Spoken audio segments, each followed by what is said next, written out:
আসসালামু আলাইকুম everyone, welcome back to my channel টুনটুনিস কুক হ্যান্ডস। আজকে আমি আপনাদের বানিয়ে দেখাবো পটলের ভর্তা রেসিপি। তো এর জন্য আমি বড় বড় 3টা পটল এভাবে করে কেটে একটি কড়াইতে নিয়ে নিয়েছি। আর এখানে আমি দিয়ে দেব কিছুটা পানি পটলগুলো সিদ্ধ হয়ে নেওয়ার জন্য। তো এই তো পানি দেওয়া হয়ে গেলে আমি পটলগুলো ঢেকে দেব যাতে ভালো করে সিদ্ধ হয়ে যায়। এই তো দেখুন আমার পটলের গায়ে পানিগুলো কিন্তু একদম শুকিয়ে এসেছে। আমি এরকম করে চেপে চেপে পটলগুলো থেকে পানি বের করে একদম শুকিয়ে নিচ্ছিলাম আর ঢেকে দিচ্ছিলাম পটলগুলো আরেকটু সিদ্ধ হয়ে নেওয়ার জন্য। এই তো আমার পটলগুলো প্রায় সিদ্ধ হয়ে গিয়েছে। এভাবে চেপে চেপে আমি বারবার করে সিদ্ধ করে নিচ্ছিলাম যাতে পটলের গায়ে কোনো পানি না থাকে। তো পটলগুলো আমার ভাজা হয়ে গিয়েছে। তো পটলগুলো এখন আমি একটা পাত্রে তুলে নেব।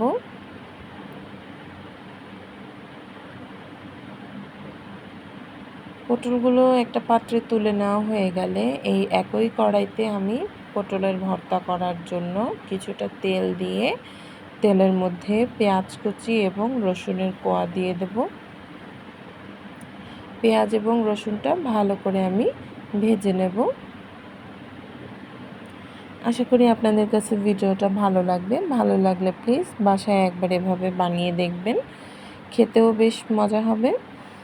এই তো আমার পেঁয়াজ এবং রসুনটা ভাজা হয়ে গেলে আমি এটা একটা পাত্রে তুলে নেব আর পটলের ভর্তা বানানোর পরবর্তী ধাপে চলে যাব। পটলের ভর্তা কিন্তু অনেকেই পছন্দ করে না, এভাবে একটু বানিয়ে দেখবেন, বিশ্বাস করেন খুবই মজা লাগবে। যে পছন্দ করে না সে একবার খেলে আরও একবার খেতে চাইবে।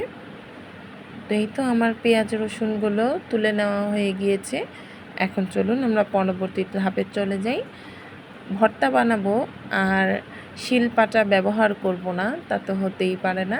ভর্তা বানানোর আসল মজাই তো হয় শিলপাটার বেটে নেওয়ার মাধ্যমে। তো এই তো এখানে আমি সবগুলো উপকরণ নিয়ে নিয়েছি। একটু পরিমাণ মতো লবণ দিয়ে ভালো করে পটলগুলোকে বেটে নিচ্ছি।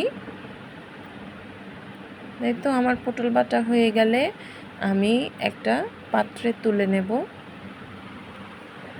এরপরে কিন্তু আমরা সর্বশেষ ধাপে চলে এসেছি। পটলগুলো আমি যখন প্রথমবার সিদ্ধ করে নিয়েছিলাম তখন কিন্তু আমি কোনো তেল দেইনি।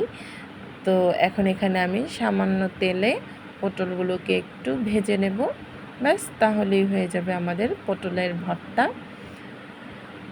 আশা করি আপনাদের ভিডিওটা ভালো লেগেছে। ভালো লাগলে প্লিজ আমার ভিডিওটিতে লাইক কমেন্ট শেয়ার করে দেবেন এবং আরও নতুন নতুন ভিডিও পাওয়ার জন্য আমার চ্যানেলটা সাবস্ক্রাইব করে আমার পাশেই থাকবেন।